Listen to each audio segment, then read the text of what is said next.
What is going on, everybody, and welcome back to Fantasy Football. The FFL is back, and we got a good one here today. This was a crazy week, and it's going to be a fun one. Let's just get right into it. Starting with the Wisconsin Weasels dropping their very first game, to the Charlotte Cobras.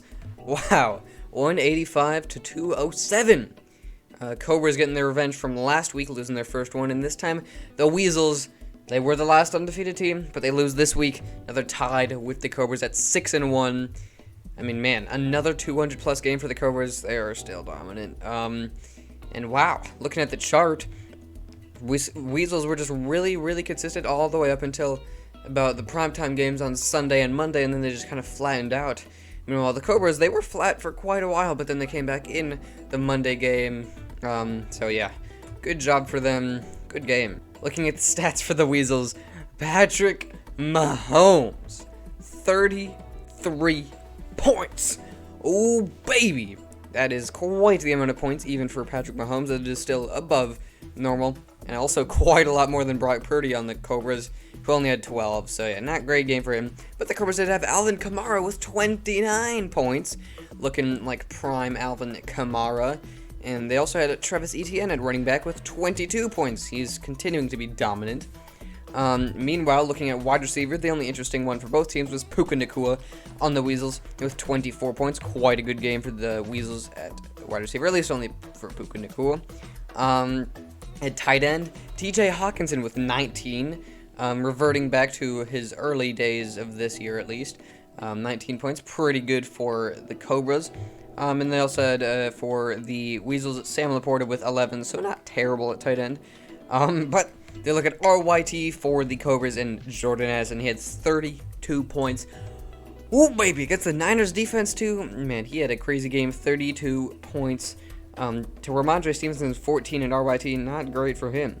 Looking at the kickers, Riley Patterson had 0. Which he played the whole game, but the Lions just got rolled straight through. So, yeah, not good game for him. And compared to Harrison Butker with 7, definitely not a good time for them. Now, looking at defense, let's just start on the Cobras. As they had 1-0 with Chris Jones, kind of crazy. And then Bernard, who is this guy? Okay, Terrell Bernard with 11 points. Pretty good game for a linebacker. They also had Kyle Duggar with 7.5, so not terrible. But looking over at the Weasels on defense, Antoine Winfield, 8, Micah Fitzpatrick, 8, and Alex Singleton, 9. That's all that happened on defense. That's all that I can see, at least. Okay, Foyes Adeolukan had 21 points. Oh my god. 21 at a linebacker position, that is insane. That's like, he almost had the same amount of points as the Cobras' backup running back. That's crazy. Let's just move on from that. Looking at the bench, 18 points for Dallas Goedert. That definitely would have helped, along with Justin Herbert's 10 would not have helped whatsoever. And then the Cobras, they had just had a bunch of buys. Dalton Schultz, C.J. Stroud, Cesar Mosley, Micah Parsons, all on bye. And everyone had 0 anyway, so yeah. Good job, Cobras. Next up, we got quite the low-scoring game. The Skiers squeak out a close dub against the Elves, so 135 to 115. Elves dropping their first game in a while, dropping to 3-4. Their first loss since they started 0-3. And the Skiers getting their third straight dub in a row. They started 1-3, and now they are on a roll, 4-3 up to this point. Yeah, good dub for them. Looking at the chart, it's pretty even, not really anything interesting there. Skiers just pulled ahead at the end. Now, looking at the statistics, quarterbacks are absolutely disgusting. Jared Goff had 10 and Tua had 11. Yeah, not fun at the running back position, or at quarterback. And also nothing at running back, now that we're on that, but let's just move on to the wide receiver for the Skiers. A.J. Brown with 29 points. Great game for him. And then as well for the Cleveland Elves, 23 points for Amon-Ra St. Brown, so not terrible whatsoever. Good game for both of them at wide receiver. At tight end, though, Mark Andrews, National Tight Ends Day tight end, 22 points. Quite a lot of points for a tight end. And then Yeah, I mean, the Skiers, they had Derrick Henry and DeAndre Hopkins on bye, as well as one guy on defense that had a bye, and they still won. Like, what? That's crazy. But speaking of defense, for the Skiers, Fred Warner had 11, so pretty good day for him. And, yeah, that's pretty much it. The Elves, they did have 9 with Dre Greenlaw, so I guess it's a bright spot, but yeah, they just did not get the dub. Looking at the bench, nothing interesting at all for either team, but Lamar Jackson had 33 points for the Skiers. Wouldn't have helped him win, but it would have helped him get some more points, as well as Jonathan Taylor also had 21, which certainly would have been better than Derrick Henry on bye. Now we got a pretty good game, I would say. The Sharks beat the Rhinos 179 to 158, fairly close, especially looking at the chart, but we'll get to that in a second. The Rhinos dropped their first game since, I don't know, probably last week, going to 3-4, and the Sharks also going to 3-4, but in a different way, getting the dub here, up to 3-4. Again, looking at the chart, very close. Not exactly at the beginning, but then the Rhinos came back, took a lead for quite some time, and then they flattened out.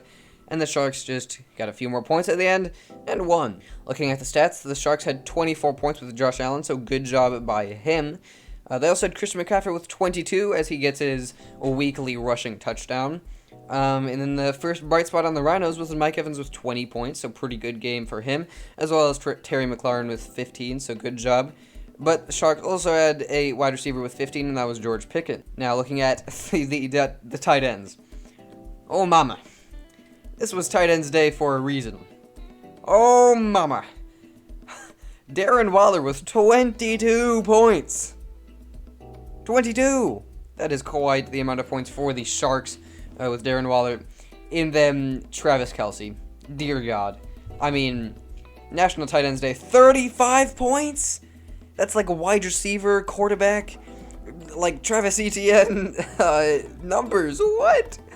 35? Holy heck. Oh my God. That is not a normal tight ends number. I mean, no wonder Travis Kelce is going to be a Hall of Famer. I mean, dear God, 35!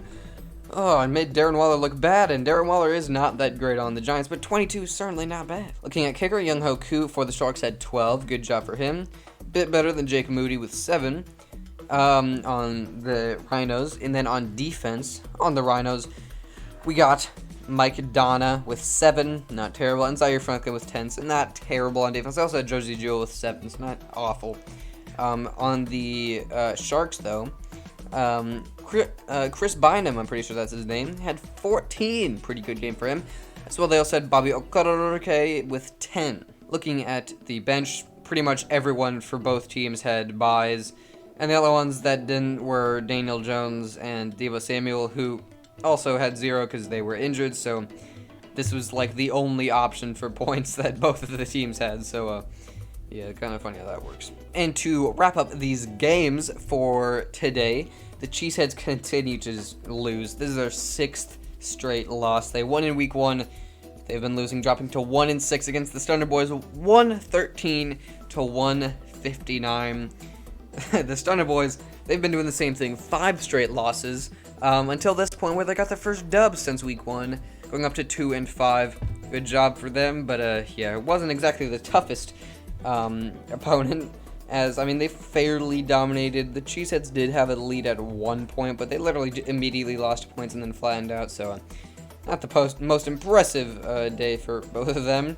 At the quarterback position, Stunner Boys, Jalen Hurts, 23, pretty good for him.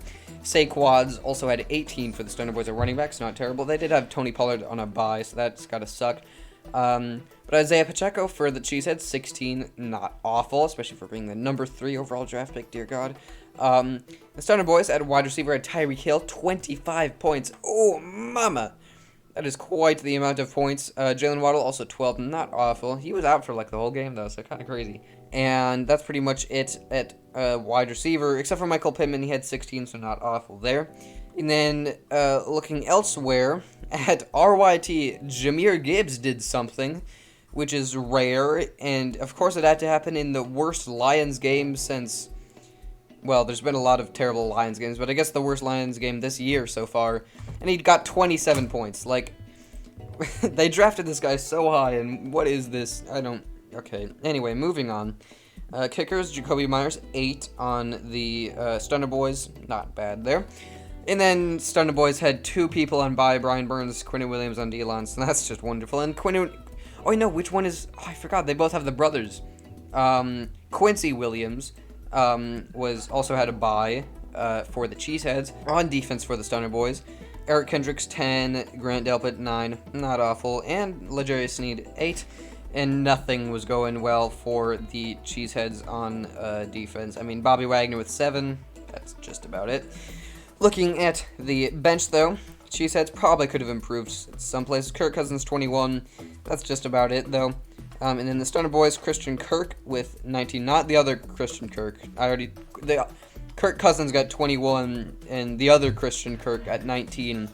That was so stupid. Okay, moving on. And here are the standings in the FFC. We got the Weasels at 6-1. My bad. They are going down 1 in the official ones, but of course not in their division, as they're still dominating, as they have doubled the amount of wins that the Cleveland Elves and Rhinos have. But the Rhinos and Elves also did lose. And in fact, the Cheeseheads also lost, which is kind of funny because every single team in the FFC lost to every single team in the SFC. So yeah, all the SFC teams are getting a dub this week. And looking over at the SFC, Cobras getting their first dub since last week. And the Skiers got 4-3, by far the best team outside of the Weasels and the Cobras. And the Sharks getting a dub here as well, moving up to 3-4. And the Stunner Boys getting their first dub in, I don't know, half a century. So yeah, good job for them. Looking at the overall ones, this is where it really changed for a lot of teams. Starting at number 1, Cobras, 6-1, going back up to the number 1 spot that they have had since week 1, I'm pretty sure. Maybe week 2, something like that. Yeah, Weasels dropping down 1 because they lost to the Cobras to 6-1. Still one of the top 2 teams. Third place, Skiers, trying to get into that third place spot. Good job at doing that, as they have broken away from the Herd. And the Herd is the Rhinos, Sharks, and Elves, all at 3-4. They've all been switching, like 2-3, 3-4, all of that. They've all been pretty much the same. But Skiers trying to break away from that, as they do. Rhinos at 4th, Sharks at 5th, and Elves at 6th. Elves been losing. Got to get it together, boys. And then looking at the Stunner Boys, 2-5 first dub. I don't think they're going to be getting another one for quite some time. I think the Cheeseheads' only hope at a win is going to be if they play the Stunner Boys again. And that's not going to be happening for quite a few weeks, at least 7 probably. So yeah, that's not going to be great for them. So yeah, I hope you guys enjoyed this FFL week 7. Yeah, that's the title of the video. Anyway, I hope you enjoyed, and I'll see you next time. See ya.